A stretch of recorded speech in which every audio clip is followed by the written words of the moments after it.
Good morning, my name is Kaylee Woodard, and I'm going to be going over the different processes for an IEP and the referral process and how it works and the requirements for different parts of it.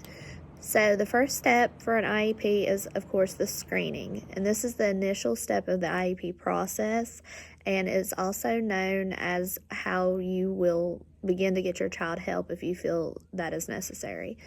Then we will do an evaluation, and this happens within your school. They will get a team together to evaluate your child in the different areas that you are concerned with. Then there will be an eligibility determination. This is when the team will go over their findings and decide if your child is eligible to have an IEP. After that, if the child is found eligible, the IEP process will begin, and there will be an IEP meeting, and then your child's IEP will begin to be written. This will take place to go over the different services and everything that the team believes that your child will need to benefit them in their education. The next step will be to provide services and report progress.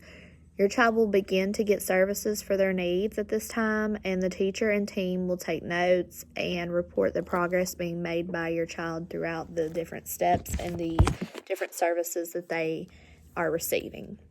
After that will be the review of the IEP. The IEP is a lawful document, so we always have to take notes and make sure that everything is being followed in the correct order and the right paths. So the IEP review will be meeting with your child to make sure that the child is getting what their needs are, and if any changes are needed, that is when the changes can be made. And then we have to reevaluate. An IEP must be reviewed at least every 3 years. So regardless, if you want to have anything changed or anything throughout the year, you can do that. You just request an IEP meeting and we'll schedule it and get your child in, and you tell us your concerns and we'll try to get things moved around. Next, what we're going to talk about is the required members of an IEP team. That is the parent guardian, school administrator, local education agencies, someone that understands all the areas that need to be touched on, an individual to interpret evaluations. This helps design appropriate instructions based on your student's evaluation. Also, there is a transitions service expert. Okay, so that is the person that provides like transition services for your child. And then there is other individuals with qualifying credentials that can be invited. Special ed teachers, different administrators, things like that. Okay, and then next, for the collaboration and execution of an IEP process, the family and student can be involved throughout that process.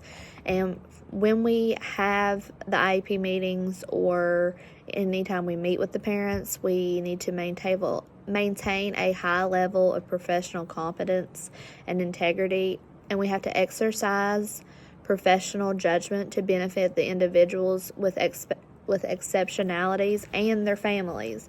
I always try to provide empathy and make sure that the family knows that what they're having to say is being taken to heart, and we're really trying to help their child so that they can get the education that they deserve and that they need. The family and student can give goals and expectations of services within the IEP. The family is always included in the IEPs, and they're a major part of it. Let's see, the IEP sections that the family must give input on are portions that involve interests, strengths, weaknesses, concerns, and hopes that they have for the future.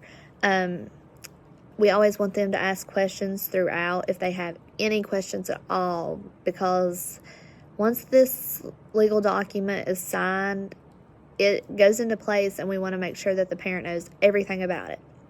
What do you want from the IEP? What do you think that your child needs accommodations for? What are you looking for their goals to be? Things like that. What will help them excel in school is our main concern. We want them to be able to function in the classroom and learn. Okay, an outline of the major components of the IEP is the IEP must reflect specific approaches in meeting the individual's needs and various learning styles. They must also describe the correct resources that meet their own unique needs, including the special needs teacher, equipment, and other tools needed to make sure that child is getting the services that they need. Everyone has a right to a free education. As special educators, we have to make sure that each of our students get exactly what they need. It's very difficult, but it is possible to do. If you have any questions, feel free to message me or email me, and I hope that this video helps with learning about the IEP process and the referral process. Thank you.